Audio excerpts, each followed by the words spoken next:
Hey everybody, and thanks for tuning in to the Ephrata Community Church Weekly Podcast. Conversation with our pastors and leaders meant to continue encouraging you to know God, know freedom, know purpose, and make a difference.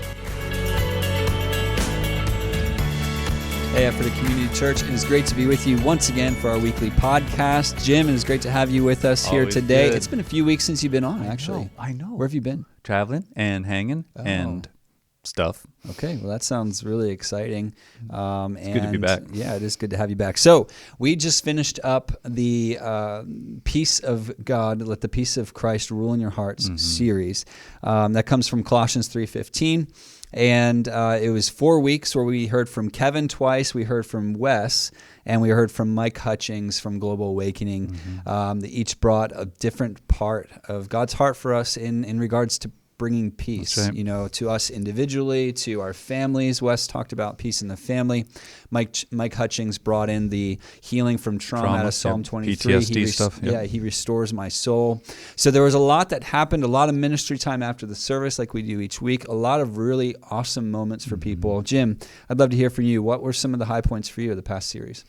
First of all, I just love when it landed, with given everything that's going on in culture, with the pandemic, with what's going on in Ukraine, with so much going on in culture around cancel culture. These are not moments of peace, right? And so I just have to say that I want to remind you all that we plan these series weeks and months out. Like they're not immediate responses to what's going on, but when they land so beautifully in the midst of time where we need to speak peace over one another, I just sit and I'm like, thank you, Jesus, that you saw something building when you knew when to land a series. Because I will have to tell you, one of the outcomes of this was week after week, people were responding because it was touching something that was going on in them. So just in general, I'm just so thankful for that this series landed when it did. Yeah. Because I have to tell you, this last week, and I know we're going to talk about it in a minute, I mean, given all that's going on in Ukraine, then the ripple through effects into so many other aspects of society. Not to mention everything that we've gone through in the past 2 years as a culture, as a and global culture. Which we're trying to emerge from, right? What's the new normal? There's a lot that's just unearthed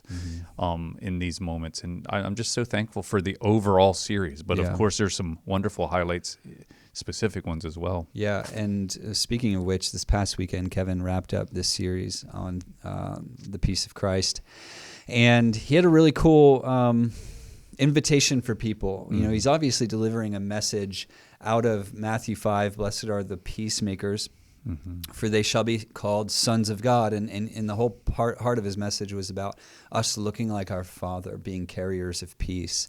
Yeah. And he had a beautiful moment at the end where he invited people who felt like they wanted to receive that, not only peace for them personally, but an impartation to give it away. Jim, I'd love to hear what your experience was, because you were a service pastor this weekend, so you heard both Saturday and Sunday. You were there in the front to minister to people after the service. Like you felt more of a heartbeat than some might have. Did. So I'd love to hear from you. And so before I comment to what I think Kevin was specifically imparting this weekend, I want to comment first to this culture of impartation, because I did not grow up in a stream of the church where there was impartation. Matter of fact, I remember when I first started to hang out here in this church and that term was used. I was standing one time, maybe I've already told you the story with Barry and Cheryl Whistler. Yeah, tell it again though, it's a good story. Hey, you know what? If you're just, who knows? It might even change with me, right? But all that to say, I'm standing there talking about how well I sleep on airplanes, and Cheryl Whistler just looks at me and she goes, Jim, can you pray for Barry? He doesn't sleep well on airplanes. Can you give him an impartation? And I'm there like... I have no idea what you're talking about, but you're Cheryl Whistler, so I'm down with that. Of course I'll pray over the man. But it is this belief that for those of us, now granted, whether or not the ability to sleep on planes is a proper impartation, I think impartation tends to come from individuals who carry a particular gift or have gotten a particular breakthrough they wrestled for, right? Because the more I studied impartation, it's like it can be a raw gift, but it's also people who've gone through certain things and have come out the other side of it carry it, right? So when Kevin was up there, it means a lot to me. To me, it's similar to a blessing. Whenever I studied blessings in the Bible, they come from people who have authority to give you something, whether the ones from Numbers that you love to read at the end, it's because they face something. So we take impartation seriously here. We don't think they're magic. They're not incantation. They're impartation, right? And in other words, it does flow out of the authority of the individual. And Kevin, simply, if you hang out with Kevin, and he'll tell you this, he oftentimes get told, Kevin, because you're around, things just seem safer or they seem more stable. He has the gift of steadiness amidst difficulty. Yep. And he stood up there and said, hey, one of the first steps to being a peacemaker is to being able to give out of the stillness that you have. And he says, I think I have something I want to give you. And so our lead pastor, it's rare. He hasn't done it since I've been here, where he gave an impartation out of something in himself to us. Yeah. And I know what I was paying attention to it. So. Yeah. You know, it's you mentioned that Saturday night he framed it differently. It would have been different than Sunday. So coming into Sunday, it was more purposeful to impart something, proactively saying, I want to give something away, as opposed to Saturday night, which was, if you want to receive not only peace for yourself, but a gifting to be a peacemaker. Exactly. Right. Sunday, he gave out something from himself. So I highly recommend, if you're watching this now and you were at Saturday night, check out the live stream on it, because it's a very profound wrap up to that. You know what's interesting is I wasn't here Sunday, so I was here Saturday. I didn't hear what he did Sunday, but last night I was, putting my kids to bed. So Ariella, our 8-year-old, her and I were just hanging out before bed, and we were listening to a song. And during the song, this is just a random story, but during the song, there's this. It was highlighting on peace, and I felt this very simple yet powerful moment where I actually, in my heart, I said, Lord, I receive the peace that you're giving. Yeah. And I felt different in that moment moving forward. And hearing what Kevin did this past weekend, I think there is something having released over us as a community of people, whether or not you happen to physically be in the room or not, or listen to it online. Yeah, because you felt it, right? Right. There's still a grace released for people to receive peace from the Lord.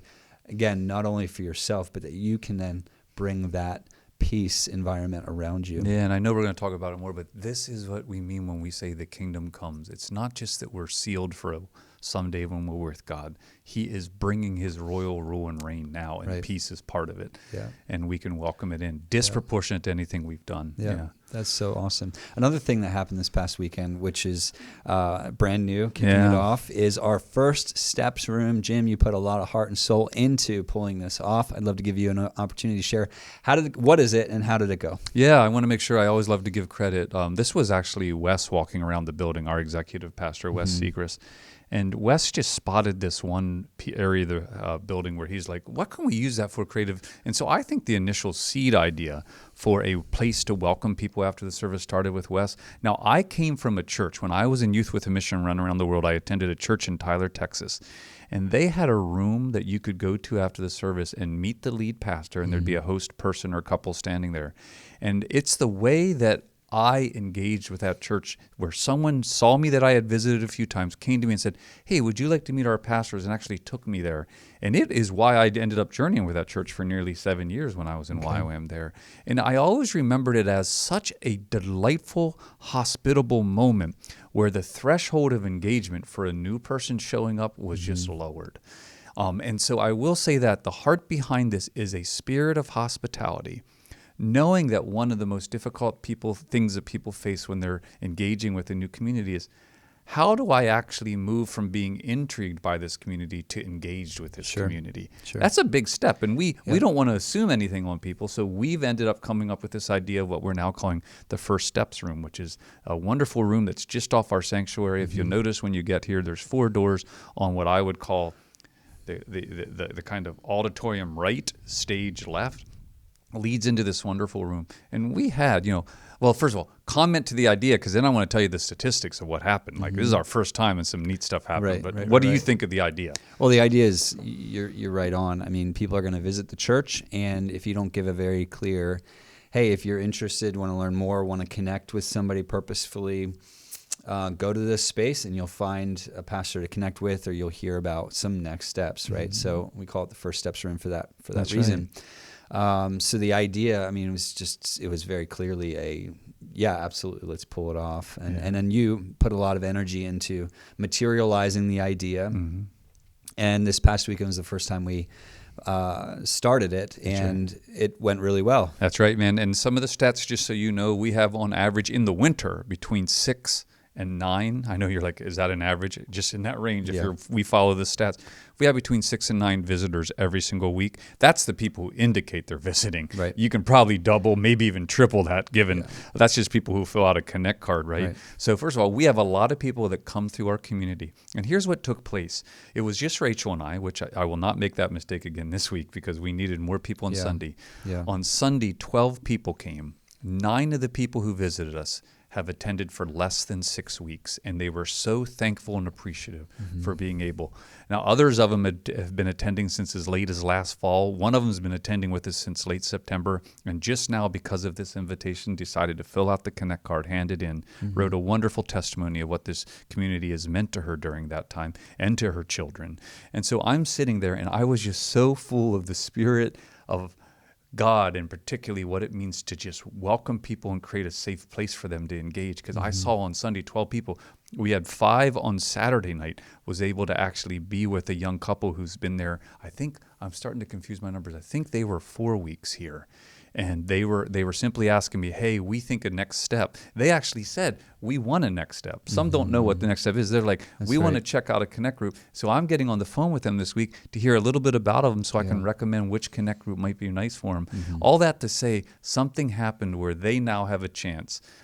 We're pushing past the things that keep us from taking steps right now. We all know this. The enemy is trying to keep us from taking steps. Yep. We're trying to clear obstacles. Yeah. Yeah, it was really wonderful. That's so, awesome. by the way, can I do a shameless plug? Yeah. If you're an attendee at this community and you're hearing about this and you're like, wow, I'd like to be one of the host couples, because the way we have it set up is we're going to have a pastor, maybe 2 every week, and then we're asking for a host or a host couple every week.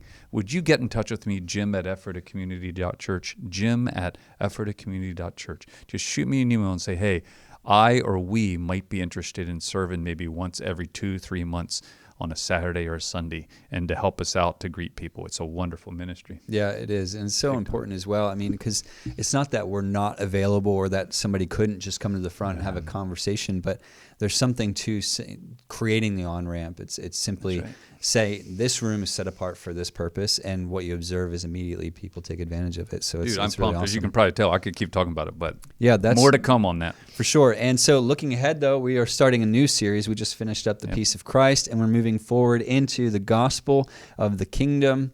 And you actually alluded to it a little bit earlier in the fact that what our faith in the attributes of who God is and the power that He's made available isn't just for a time set out in the future. That's right. It is for now, and that's what this series is about, is the kingdom of heaven is for now, and specifically with peace, that's something God has made available, and you can experience the peace of God right now. We're going to be jumping into what are the other attributes of the kingdom of heaven, and what does it look like to experience them right now. Right. So, as an unshakable kingdom, and as a kingdom that's forcibly advancing. Kevin gave us a little snapshot this morning of the fact that this week he's going to be talking about what it means for God's kingdom to be advancing. And I just want to reiterate what we just said. I grew up, love my faith community I grew up in. No doubt the Holy Spirit's activity in the earth was to seal me for salvation and to comfort me when I was sad. And I have been so thrilled to learn that the Holy Spirit has quite an ability to multitask and do other things like empower and give breakthroughs and transform lives on this side, not just put shock absorbers on. So I am thrilled that Kevin, I believe, I'm guessing at what he's up to, but I think he's going to get up there and say, we are a community that believes God's kingdom is advancing. Yeah. What can we do to be a part of that? Yeah, I know his focus for this coming week is specifically the unshakable kingdom. That's awesome. Which, man, segues so well out of let the peace of Christ rule. I mean, a lot of the peace that we can draw from the Lord is the fact that the kingdom that we're in is unshakable, come what may. And so Kevin's obviously going to deliver it really well. This weekend, we're excited for the series and just the ongoing belief that God is moving powerfully. He's going to continue doing and increasing what He has been doing in our midst, which is just so much fun. Jim, was there anything on your heart you wanted to say before we just pray for 17 people who took a first step. I could almost cry. Like 17 people took a first step towards this community, which we believe is them in faith taking a step closer to Christ in some way. So pray for those people. Yeah, awesome. Thanks for being with us My here pleasure, today, man. Jim. And thank you guys for being with us here today as well. We look forward to seeing you this weekend at our services, whether in person or online, and look forward to connecting with you again next week at our podcast. God bless you then. Be well. Hey, thanks again for joining us today. We hope that you've been encouraged by listening and that you'll join us again next week. You can listen to previous episodes, find additional resources, and of course, learn more about us by visiting EphphatACommunityChurch.com.